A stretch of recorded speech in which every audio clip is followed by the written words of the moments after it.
I think trying to find your passion is a little bit, maybe too strong a word.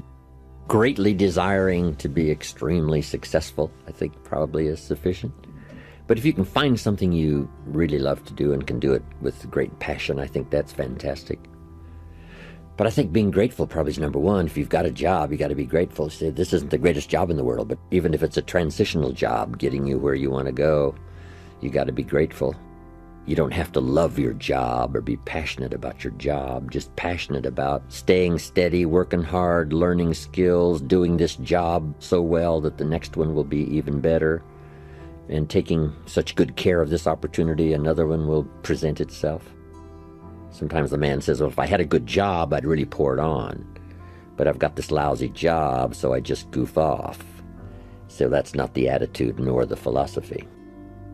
So if you'd really pour it on, this one, even though it may not be the best job in the world, if it furnishes a living, you have to be grateful. If it takes care of you and your family, you got to have gratitude. Not necessarily passion, but gratitude.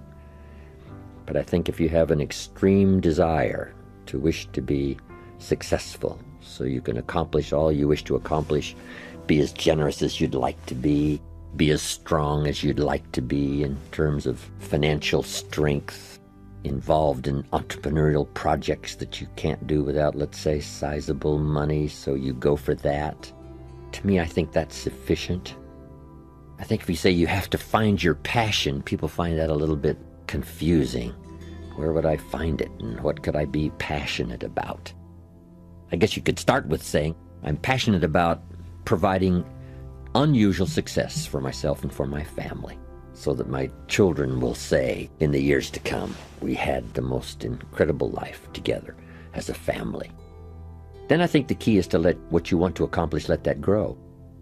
Where at first this is as far as you can see, but if you'll do that, you can say, wow, maybe I could multiply by 2, by 3, and expand my vision, accomplish a lot more. If you have an enterprise, maybe you could make it stronger and better and more far-reaching. And let that happen. It's difficult to figure it all out and then get that done. We just don't do that.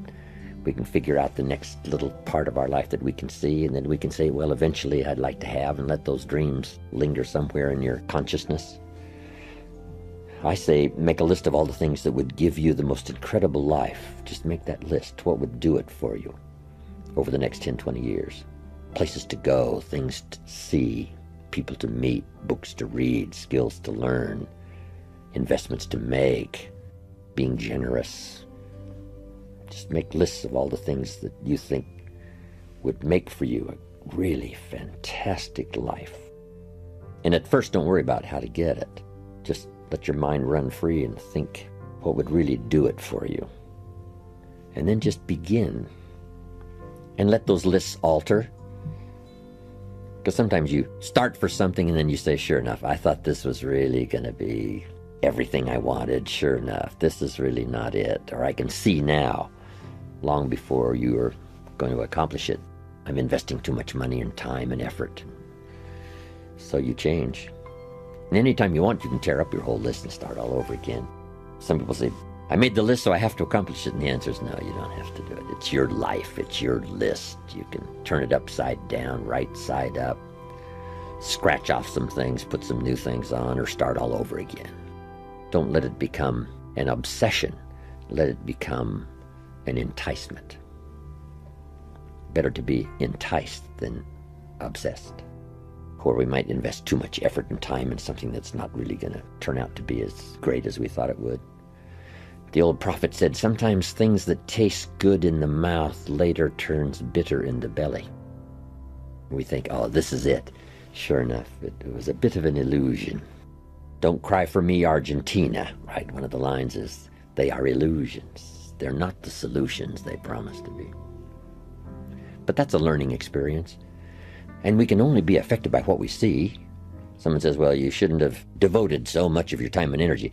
But if that's what you could see, only that at the moment, we're going to do it, and we just learn as we go. We need a collection of experience to give us good data on what to do, what not to do. Sometimes you need more experience to make a wiser decision. If a person says, well, I've eaten junk food now for a week, but look how strong and healthy I am. See, that's a delusion. 1 week is not going to give you the right kind of information about how you feel, whether it's a good idea to continue or not. You need a lot more experience than that to decide whether or not it's good for you. I used this illustration once with the candle lit, talking about having enough experience to make wise decisions. And I said, would all of you agree that the fire will burn my finger? Let's say that I don't know that, but you're trying to teach me now. If you put your finger in the flame, it will burn your finger.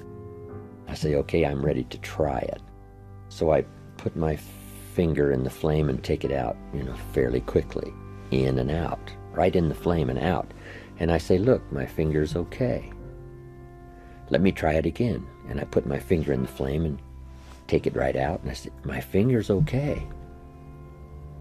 Where did you get this idea that the flame would burn my finger? And they say, no, Mr. Rohn, you can't just go like this really quick and put your finger and take it right out of the flame to know that the flame will burn your finger. You've got to leave your finger in there just a little longer. I say, oh yes, then I need a little more experience to make a wise decision. I say, well, I've taken this cocaine and I feel okay. But see, you don't know the end of that road. This is only the beginning when it seems to be okay. But you need more experience. Now, if you don't have any personal experience on cocaine, then you've got to go to someone who has and says, look, 20 years of my life was wasted and I finally turned it around. Like some of the old rock and rollers that have turned it around. Amazing. I was in Paris the other day, had 20,000 in my class, also in town. Were the Rolling Stones, who rolled into Paris and stopped for a while with Mick Jagger and all the rest. These guys got through those treacherous days of drugs and alcohol and somehow made it. A lot of them didn't make it. Boy George said, I woke up one day and all my friends were dead. That's enough experience. So maybe if you haven't had enough, you're just getting started.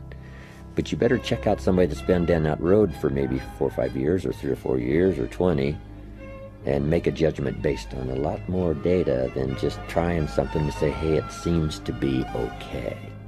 I think that's wise advice.